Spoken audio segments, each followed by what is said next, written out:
Ohayo minasai, konnichiwa. Bonjour à toutes et à tous. Aujourd'hui, on va se retrouver pour parler de l'anime qui a fait énormément parler de lui en 2022 et qui a été élu meilleur animé de cette année-là. Je veux bien sûr parler de l'anime Cyberpunk Edgerunner. C'est parti!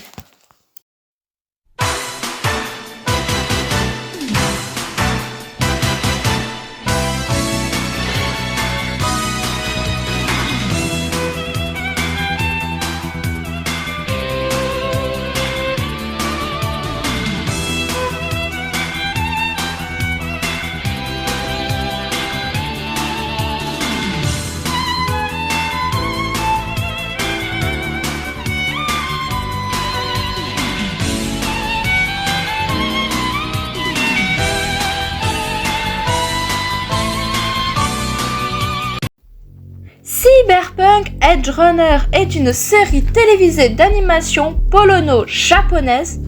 L'anime est à la fois polonais et japonais, basé sur le jeu vidéo Cyberpunk 2077 du studio polonais CD Projekt, lui-même inspiré du jeu de rôle sur table Cyberpunk 2020 conçu par Mike Bonschmidt. Désolé pour cet accent dégueulasse, mais je ne parle pas polonais. L'anime a été réalisé par le studio Trigger. Les 10 épisodes de la série sont diffusés à l'international sur Netflix depuis le 13 septembre 2022. Anime assez récent et c'est rare que je parle d'anime aussi récent. Mais franchement, cet anime, il vaut large le coup.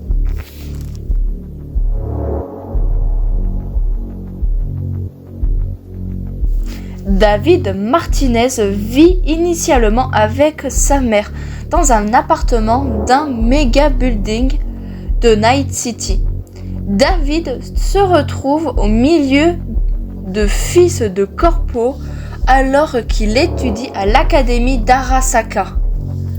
Des problèmes financiers qui lui permettent pas de s'offrir les mises à jour logicielles imposées par l'académie. Cela le conduit à choisir des moyens détournés pour réussir à suivre ses cours. À la suite d'un accident de voiture, sa mère se retrouve à l'hôpital. Après le décès de celle-ci et ne se sentant pas à sa place au sein de l'académie, David finit par prendre une suite de décisions qui lui permettent de survivre au sein de Night City, où la loi du plus fort fait rage. Pour le synopsis de Cyberpunk, c'est un 4 sur 5.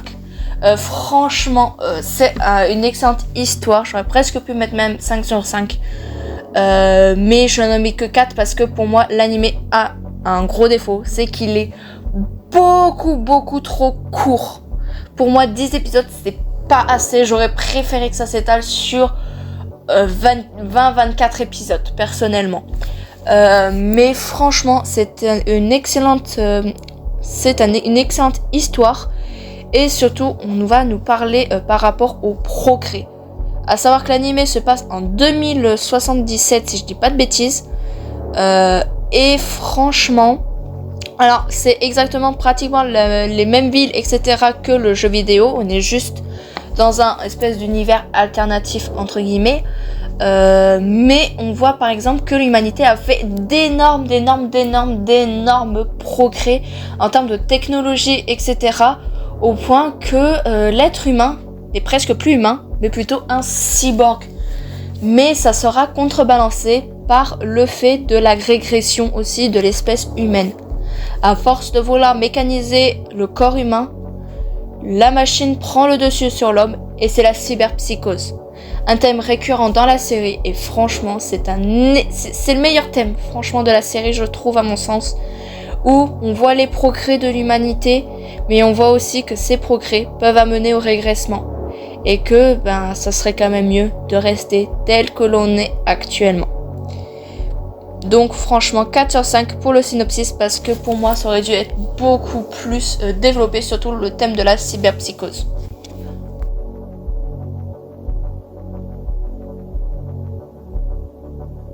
Alors les personnages, franchement, même s'ils sont pas tous développés, qu'on n'a pas tous des flashbacks, etc., qu'on connaît pas tous leur vie, franchement moi je les kiffe tous. Ils sont tous attachants les uns que les autres.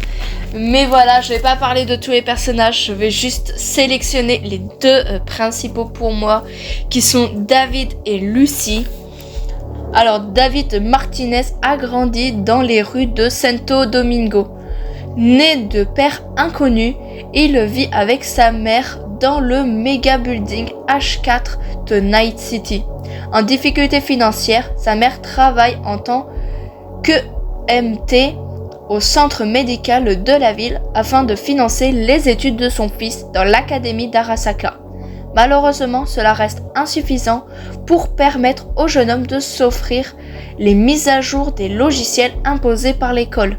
De plus, il peine à s'intégrer, ses camarades étant pour la plupart des enfants issus de milieux aisés. Afin de rester dans la course, il s'équipe en utilisant du matériel illégal fourni par son charcodoc pour qui il fait du recel de DSX. Et par la suite, va se faire implanter le Mekistan, le Tristan, désolé, j'arrive jamais à le prononcer à cause de ma dyslexie.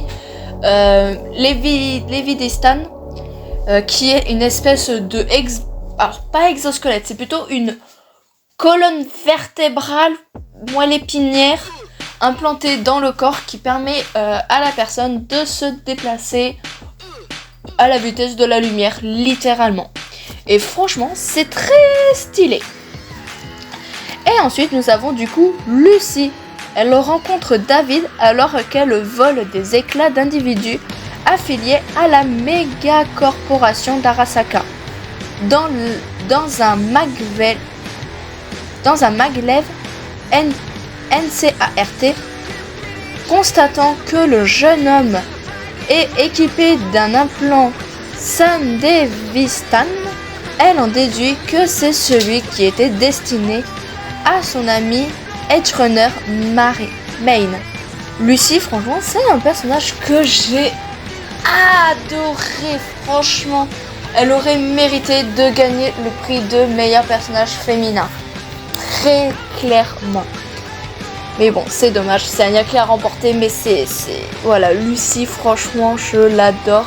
C'est un personnage féminin fort, bien écrit, badass, avec une histoire assez touchante et qui rêve de voir la lune, de fouler la lune. Et je ne dirai pas pourquoi, parce que ça serait spoil. Tout comme David, c'est franchement un héros de shonen qui est génial, franchement, malgré qu'il coche beaucoup de cases du shonen, mais surtout à la fin, je ne vais pas bien sûr spoiler, mais par rapport à ce qui arrive, je trouve que David peut rentrer dans le prestige des héros de shonen avec le louche light, etc. Voilà. Pour les personnages de Cyberpunk Edgerunner, ça sera un 5 sur 5. Voilà, j'ai pas parlé de tous les personnages parce que ils sont géniaux, comme Main, comme tous les autres, voilà. Je vais pas tous les citer parce que aussi je les ai pas tous retenus. Mais franchement, tous les personnages sont ultra attachants. Elle, en particulier, franchement, je l'adore. Donc voilà, 5 sur 5 pour les personnages de Cyberpunk Edgerunner.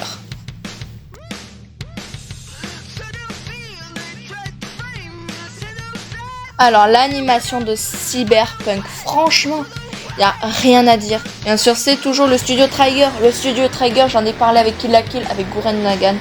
C'est un excellent studio d'animation qui a sa patte à lui et qui a ses univers à lui. Et franchement, même avec Cyberpunk, on le remarque, l'animation elle est magnifique, elle a son identité.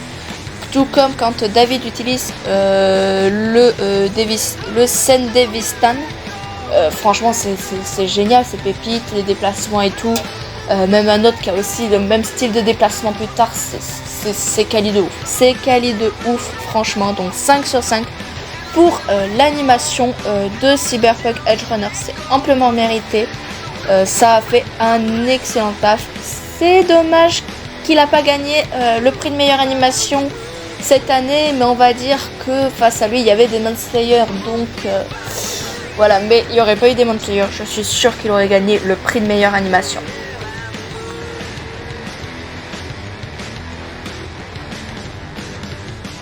Alors, en conclusion, qu'est-ce que j'ai pensé de Cyberpunk Edge Runner? Franchement, j'ai adoré cet animé. Franchement, je l'ai dévoré. Honnêtement, j'avais hâte de voir la suite et tout. C'est un très très bon animé. Bon, ça sera peut-être pas un de mes animés préférés parce que malheureusement, il m'a pas énormément non plus marqué à ce point. Mais franchement, je lui trouve pas trop de défauts. À part que pour moi, il est trop court. Mais c'est tout. À savoir que l'animé a été élu meilleur animé 2023, se basant sur les sorties d'animé 2022 au Anime Awards de Crunchyroll. Franchement, c'est plutôt pas mal. Retour perso, ce sera un 4 sur 5. Voilà, comme je l'ai dit, mon ressenti, c'est que l'animé, pour moi, est trop court. Même si l'action est permanente, on ne s'ennuie jamais. Mais je trouve que la fin... ou plutôt l'ellipse qui se passe à un moment, elle est trop brutale. Voilà, c'est vraiment, on vous montre ça, bam, ellipse, voilà, tac.